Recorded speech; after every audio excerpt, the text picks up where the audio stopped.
Good morning दोस्तों। ये मेरे सामने आप देख रहे हैं क्रिमिनल मेजर एक्ट, वृहद अपराध अपराध अधिनियम। मतलब इसमें हर चीज़ विस्तृत में लिखी हुई है। इसमें CrPC, Indian Penal Code, Indian Evidence Act और पॉस्को की ये बुक है। ये चलते हैं अपने टॉपिक पर, सीआरपीसी 125 पर। देखिए, सीआरपीसी केस को लड़ने के लिए मतलब कुछ खास धाराएं हैं, उसकी बात करते हैं। सीआरपीसी 125 पत्नी, संतान और माता पिता के भरण पोषण के लिए आदेश हैं, और ये दिया हुआ है, आदेश का उल्लेखन किया हुआ है। धारा अब चलते हैं 125/4 पे। यदि कोई पत्नी अपने पति को इस धारा के अंतर्गत अधीन भरण पोषण या अंतरिम भरण पोषण के आगे कार्रवाइयों के खर्चे जैसी विशेषता हो प्राप्त करने की हकदार ना होगी, यदि वह जातक दिशा में रहती है। मतलब जारता मतलब अडल्ट्री की दिशा में रह रही है, तो इसमें आपको कुछ भी उसको वो भरण पोषण की हकदार नहीं होगी। यदि वह पर्याप्त कारण के बिना अपने पति के साथ रहने से इनकार करती है, यदि वो अपनी सम्मति से भी अलग रह रही है, तो भी कोई भी भरण पोषण के अधिकार नहीं होगी। मजिस्ट्रेट यह साबित होने पर आदेश को रद्द कर सकता है कि कोई पत्नी अपने जिसके पक्ष में इस धारा के अधीन आदेश दिया गया हो जातक दिशा में रह रही हो, अथवा पर्याप्त कारण के बिना पति के साथ रहने से इनकार करती हो, अथवा वे परस्पर संबंधित है। ये धारा 125/4 और 125/5 की प्रक्रिया है। अब चलते हैं धारा 126 पर। धारा 126 सीआरपीसी कहती है, किसी व्यक्ति के विरुद्ध 125 के अधीन कार्यवाही जिसकी ऐसे मतलब किसी व्यक्ति को अगर 125 के आदेश को चैलेंज करना धारा 126 में बताया गया है। धारा 126/2 के अनुसार ऐसी कार्यवाही जिसके साक्ष्य में ऐसी व्यक्ति की उपस्थिति जिसके विरुद्ध भरण पोषण के लिए आदेश देने की प्रस्तावना है, ठीक है, ऐसी कार्रवाई जिसके विरुद्ध भरण पोषण की प्रस्तावना जबकि उस व्यक्ति के थाजरी से अभिमुक्ति दे दी गई है, उसके प्लीडर की उपस्थिति में लिया जाएगा। प्लीडर यानी वकील की उपस्थिति में लिया जाएगा उस रीति से संबंध मामलों में, ठीक है। धारा 126/3 के अधीन 125 के अधीन आवेदनों पर कार्रवाई करने पर न्यायालय की शक्ति होगी, जैसे वह खर्चों के बारे में आदेश दे सके न्याय संगत हो, ठीक है। तो जो भी हम लोग मुकदमा करते हैं वो धारा 126/2 प्रक्रिया के तहत करते हैं। और धारा 127 कहती है भत्ते में परिवर्तन।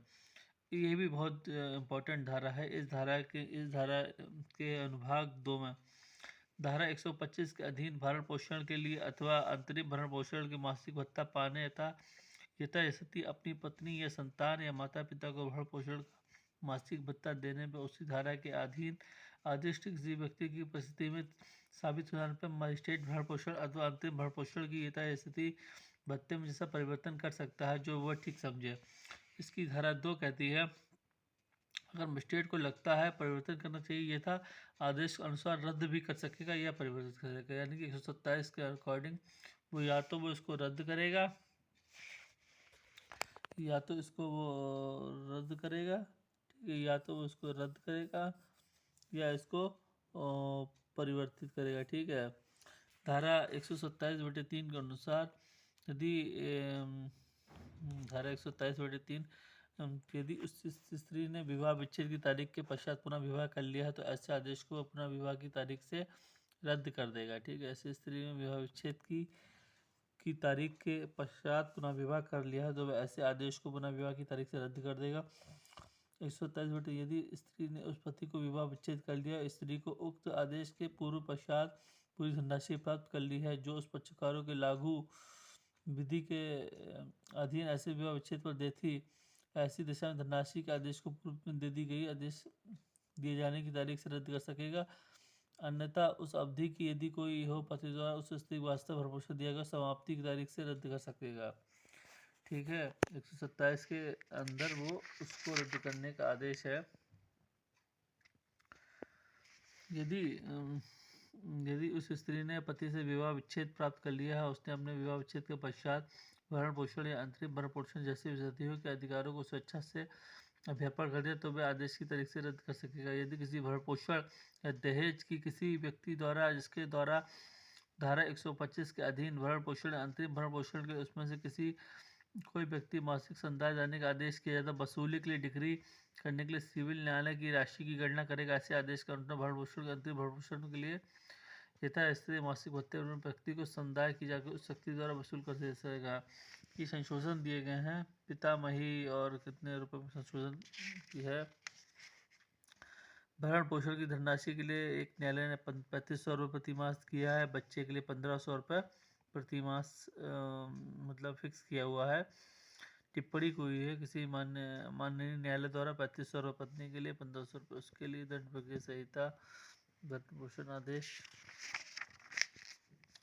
ठीक है, ये है भरण पोषण की धनराशि का ब्यौरा दिया गया है। धनराशि कितनी हो सकती है, कितने बच्चों के लिए हो सकते हैं, आज की नया जो है ये। इसके बाद शायद 5000 रुपये का भी आदेश है एक न्यायालय द्वारा, मिनिमम 5000 रुपये। ठीक है, देखिए और अब हम चलते हैं अपनी बात पे कि भरण पोषण का मुकदमा कैसे लड़ें। देखिए, भरण पोषण का मुकदमा लड़ने के लिए इधर ये लिखा हुआ है सेक्शन 9 हिंदू मैरिज एक्ट। मतलब आप विदाई का मुकदमा डाल सकते हैं और जज को बता सकते हैं कि मैं तो अपनी पत्नी को रखना चाहता हूँ, और उसके लिए आपको एक हिंदू मैरिज एक्ट के तहत सेक्शन 9 के हिंदू मैरिज एक्ट में सेक्शन 9 के तहत आपका मुकदमा डालना पड़ेगा, दावा डालना पड़ेगा, जिसकी आप प्रतिलिपि दावे की कोर्ट को दिखा सकते हैं। 125/4 के तहत एप्लीकेशन दे सकते हैं। 125/4 में 3 ग्राउंड हैं। क्या हो गया, 125/4 में एक ग्राउंड तो ये है एडल्ट्री। अगर उसने मना कर दिया हो या वो आप दोनों की सहमति हो। सहमति का मतलब है राजी बाजी, मतलब दोनों ही अपने अलग रह रही हो मर्जी से। ठीक है, धारा 125/4 में 3 ग्राउंड हैं, या तो वो एडल्ट्री में हो, या तो उसने मना कर दिया हो रहने से, या मैं नहीं रहना चाहती, या वो अपनी मर्जी से लग रह रही हो। ठीक है, धारा 126/2 के तहत मजिस्ट्रेट उस आदेश को रद्द कर सकेगा जिस आदेश में जैसे कि ये पाया जाता है कि वो अपनी 126/2 एक मिनट उसको पावर है उस चीज़ की 126/2 में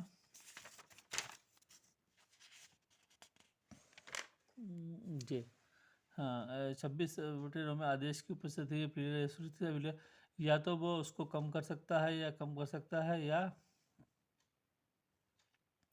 और मतलब वो मुकदमा होगा। और 127 भत्ते परिवर्तन 127/2 में आप देखो बिल्कुल क्लियर लिखा हुआ है 127/2 के अनुसार वो उसको रद्द करेगा या परिवर्तित करेगा। तो आपको जो मुकदमा डालना है अंडर सेक्शन 127(2) धारा को भी मेंशन करना है, या अगर आप धारा के तहत मुकदमा डालते हो तो इसकी आप अप्लीकेशन कोर्ट में दे सकते हैं कि भाई मुझे 127/2 के अंतर्गत ये जो 125 का मेरे ऊपर केस करता है तो मैं मेरे को इसको रद्द कराना है, तरह रद्द कर सकेगा, परिवर्तित कर सकेगा।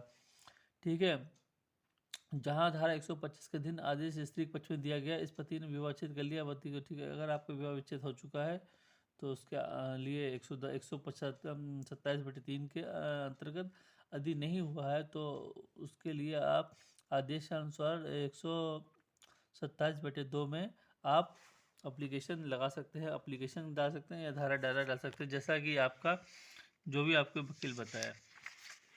तो चलते हैं अपने फाइनल पे। तो लड़ने के बस इनके 3-4 तरीके हैं। एक तो सेक्शन 9 विदाई हिंदू मैरिज एक्ट 125/4 के तहत एप्लीकेशन चलते हैं। यदि पत्नी रिलेटिव रह रही हो, यदि उसने आने से मना कर दिया या वो मर्जी से लग रह रही हो। 126/2 में इसका दायरा होता है, दायरा मतलब केस दायर होगा, लेकिन इसमें दायरा होगा। ठीक है, इसमें दायरा होगा। और 127/2 में आदेश को रद्द करना है भी मजिस्ट्रेट है, इसकी एप्लीकेशन दी जा सकती है कोर्ट में धारा 127/2 के तहत कि ये आदेश को रद्द करने का। यदि मजिस्ट्रेट पाता है ये आदेश गलत है तो वो इस आदेश को रद्द भी कर सकता है। भाई साहब, हमारे चैनल को सब्सक्राइब और लाइक कीजिए, मैं ऐसे ही वीडियो आपके लिए लाता रहूँगा। आप लोग वीडियो देख तो लेते हैं लेकिन सब्सक्राइब करना भूल जाते हैं, तो आपसे गुजारिश है प्लीज़ सब्सक्राइब करें चैनल को। व्यू तो आ रहे हैं लेकिन सब्सक्रिप्शन बिल्कुल भी नहीं आ रहा है, तो प्लीज़ अपने भाई का ध्यान रखें और इसे ज़रूर सब्सक्राइब करें। जो मैंने ये 4 विधि बताई हैं, चारों विधि का सेक्शन 9 125/4 का एप्लीकेशन 126(2) में दायरा या 127(2) आदेश को रद्द कराना की एप्लीकेशन भी कोर्ट में लगा सकते हैं इसके तहत। और अपने वकील से बात करें और अपने वकील अच्छी तरह से केस लड़ें, बिल्कुल मजबूती से।